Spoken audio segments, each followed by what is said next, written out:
Okay, so this is a high temp, it's kind of a safety feature. So if the oven gets too hot or the thermocoupler is not working properly, this should shut things down. So I'm going to install it. So I'm just gonna undo it from the inside here and then pull the sensor out from the back. So here's the back side. I've already disconnected the wires. There it is. So I just hooked the wires back up to it so I'll know where it goes. But that's this little sensor there. So I pull the screws out of here and here so I can loosen off this top. But there's a couple more screws in back here that I gotta get out in order to get just this off, because right now the whole thing is coming off. So I just found these little fans that I'm hoping to circulate some air through in the oven. That'd be kind of cool. Okay, so I just cleaned up these blower fan motors. So I'm gonna put some power to them and see what kind of condition they're in. I also found these here, which are really nice, but I don't have enough power to supply these. Just not enough power here in my little shop. But these little fans are actually kind of nice. So I could use those if these aren't sufficient. So bear with me. We're gonna do some testing and see what we're gonna use here. Okay, so I just removed this burner to get at the wires. So I'm gonna see if I can control this with the knob. Let's see. Okay, so I just pulled this out. So that's for that knob right there. Wire this in and see what happens. So let's try giving this a little power here and see if this fan comes on. So this is the power from that burner.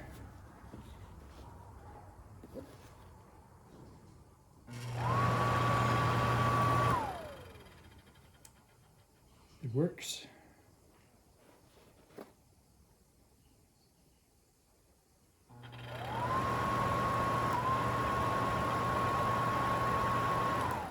Works really good.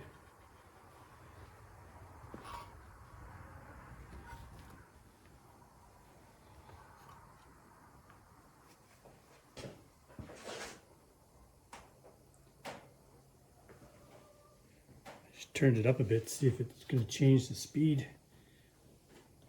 It's already going pretty fast.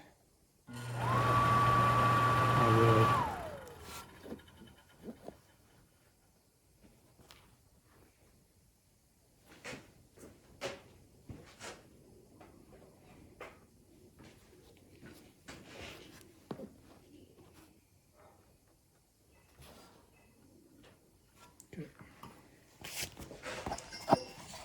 So that's that. So now let's try one of these fans to see how it goes, because that's blowing pretty hard.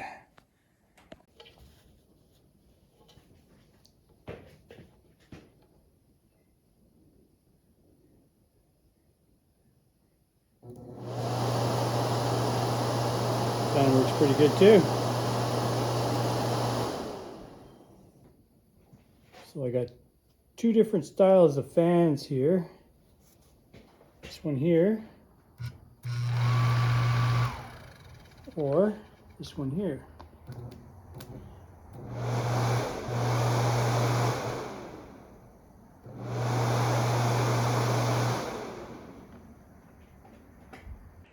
So after reading up on these fans a little bit, they're more designed to, from what I understand, for cooling off the electronics and that in the oven. And there's not really enough space, because this isn't rated for heat. There's not really enough space to have the wall of the oven right here and have this sticking out. So I think I'm gonna abandon the idea on this, and I'm gonna go with one of these little fans here inside the oven. I just need enough to circulate a little bit of air around. I don't need anything crazy. Unfortunately, I don't think I have enough power to run this as well. So I'm just gonna take this fan out and hook that up in the back. So for today, I got this steel plate. I just paid $20 for this plate.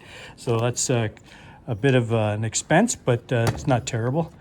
So I think I have enough to make 4 plates for these wheels. So I'm going to mark these off, and then I'll make the plates, and I'll weld the plates onto the bottom of the oven, and then I can just bolt the casters on and off. If ever I break a caster, I can just replace it. So yeah, so stay with me, and we're going to cut this 1/4-inch steel with the Plasmacutter, see how well it cuts. I'm going to lay out everything first and cut my holes, because I find a lot of times when I put too much heat into the material, sometimes it's more difficult to drill holes. So I'm going to pre-drill all my holes. I got a nice big piece to work with, drill all the holes, and then start cutting it. Okay, so I got these marked out. I'm going to start drilling these holes, and then we'll start seeing if we can cut these with the Plasmacutter.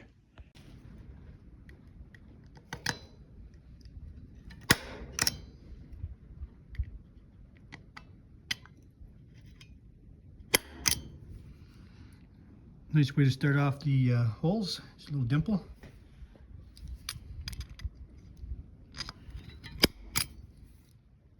All right, so we'll start drilling these holes. That's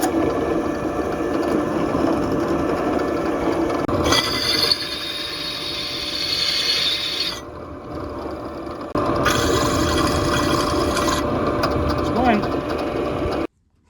So there we go, got all my holes cut. Now we'll bring this over to Plasmacutter and we'll cut this off. So I'm looking for a pretty clean cut along this line here. So I just have this as a guide.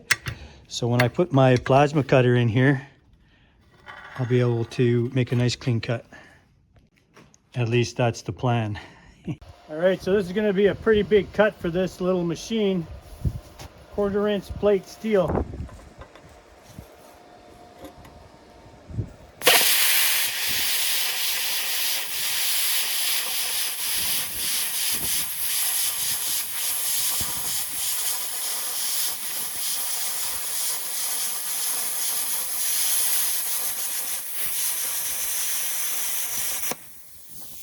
A little better. That time I took my glove off, I had a little more control with the trigger. It's just like butter. I'm actually really impressed. Look at that nice cut. Really nice. Nice and straight. Okay, final piece.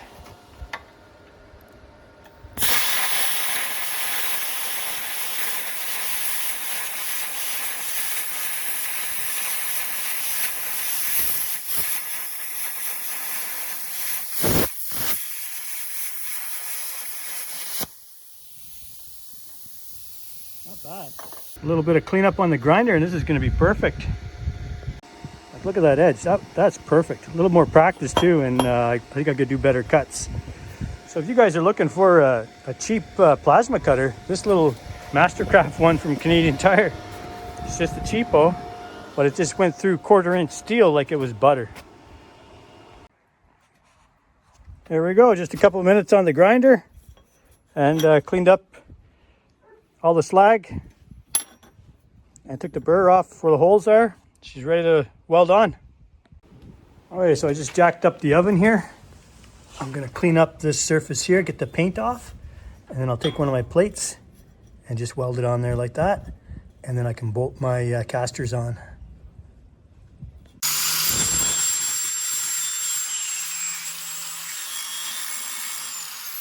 There we go, a couple magnets to hold the plate in place while I tack weld it, and I take the magnets off and finish welding it. Okay, so I just tack welded it there. Now I'm going to do another tack right here, start removing these magnets, and then I can weld it.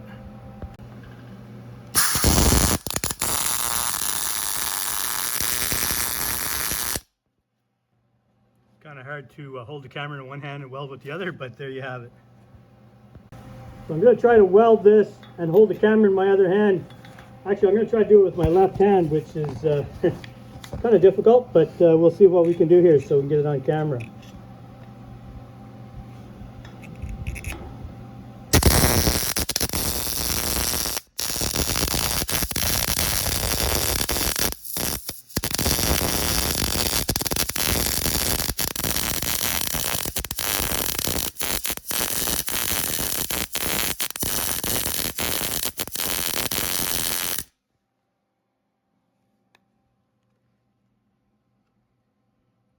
That's with my left hand. And holding the camera in the other. I'll just clean up a little bit of the slag and put a little paint on it to keep it from rusting. But then there we go. Oh, and I got a little friend helping me out here. Yeah, it'll be nicer to have this on wheels so I can move it around a little bit because it is one heavy unit. There we go. Just welded the other side. 2 to go.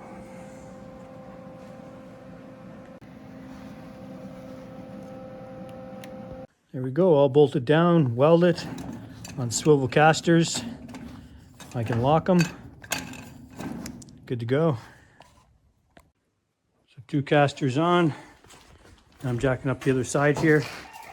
We'll grind it and get the other plates welded on there, and then I'll have her rolling.